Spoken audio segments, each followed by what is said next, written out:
All right, welcome along. My name's Bosh, and this is Bosh's Beginner Bits. And today I'm going to be looking at bass.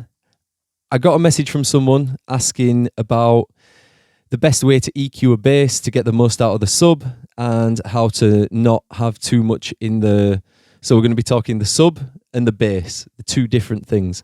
And he's wanting to increase the amount of sub, but not have as much of the bass in there. So I'm going to do a little bit on that, really.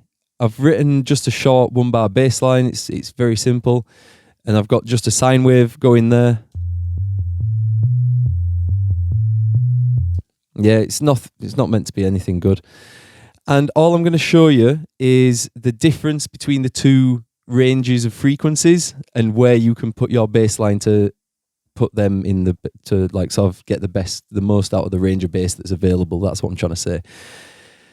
So this bass line starts on F. Now F is the bass note that I tend to have as the lowest I'm willing to go to, but you can use E. Now I reference this to a bass guitar. Now if you look at a bass guitar, the lowest note on a bass guitar is E. And if you're making reggae music in particular and dub, the majority of the bass lines were made on bass guitars. If they can only go to E, then I personally don't really bother going any lower than that. And like I say, I don't really go lower than F. So this one goes to F. That's E. And as a matter of fact, is that right? No, that's what we're looking for.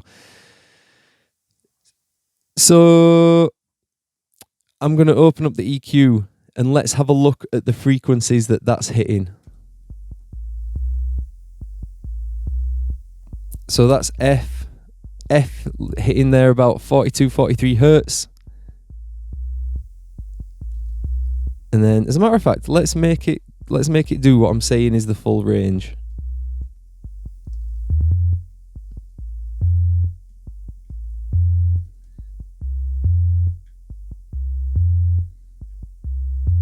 There, so we're hitting hitting F, G, C, and F again. Let's have a look at what that looks like on the EQ. So again, the lowest frequency there we're hitting is F, that's 43 hertz, and then we can see the top F is hitting there at 88 hertz. So anything really between those two is going to do you well. That'll be good for the bass, for the sub, sorry. Now let's look at the bass. What I'm going to do is put this up an octave. Now, here, the next octave up, so F and up, this is what you're going to be classing as your bass. This is what's going to be hitting you more, what someone says hits you more in your head, whereas the sub octave hits you more in your chest. And that's all, yeah, even past C. So that's the reason I've put C in here, because even after C, it starts getting into a bit more of the mid-range kind of vibe. It's not really as much I'd call bass after C. So let's have a look at that on the frequency spectrum. So there, our low's hitting at 86, and then the highest note is hitting at 172. I would definitely say that the C is kind of where the bass frequency stops there. And that's about it in regards to that. So what we can do now is we can take a look at how a sub responds when you start adding sound to it. So we're going to add an oscillator. And all I'm going to do is increase the volume of that oscillator, and it's going through, so B is going through A. So let's watch what happens.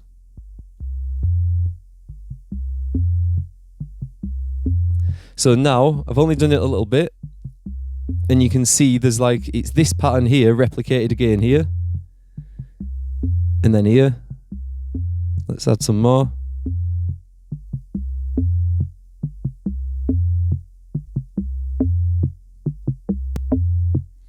So now you can see we've got 3 definite repetitions of the same pattern there. 1, 2, 3. There. All right.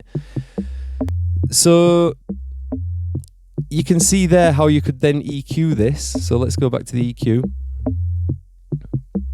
If we want to cut out the bass and just leave the sub, let's go to number 2 here. Let's change it to one of them. And we're just going to pull this down. Now we need to increase the Q, which is the width.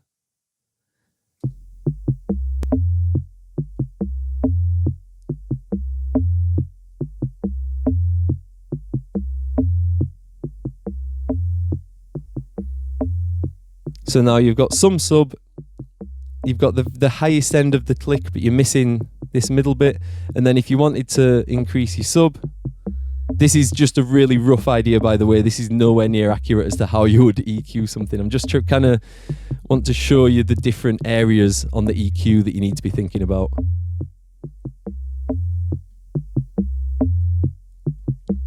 Yeah, if you want to up that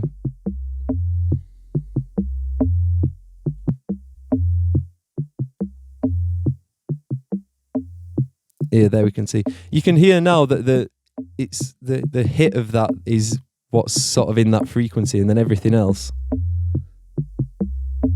is down there.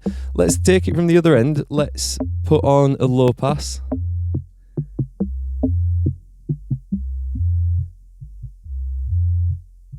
So there you can see. You can hear, if you've got headphones on or you're on speakers, you'll be able to hear still a little bit of the from the notes, like from the rest of the sound, but that is mostly sub. And then if you wanted to, let's do, what's this too? This is the best way to try and get an idea of which bits you want to boost. Really over exaggerate your EQs and play around with them and just have a listen for where you want it, and you can just hear it really. If you've got headphones, like say, or good speakers, you'll be able to hear that boost in frequency. All right, I'm going to leave it there. I think that's all you need to do on that. It doesn't need to be much longer. But yeah, what I'll say is, what did I say? Like 40 to 82 hertz is your sub range, and then from 82 and up to like 120, I think it was, something like that. That's going to be your bass range. So take that in mind, do that with that what you will. And I'm going to leave it there. That was Bosh's Ableton beginner bits. If you like what you see, go click subscribe and all that. Share, comment, like, everything to help the channel. We're nearly at 1,000 subscribers, which I'm buzzing for, to be fair. I didn't think I'd be able to do this and get it to the point it's at. So thank you everyone for watching, and I'll see you next time. Ciao.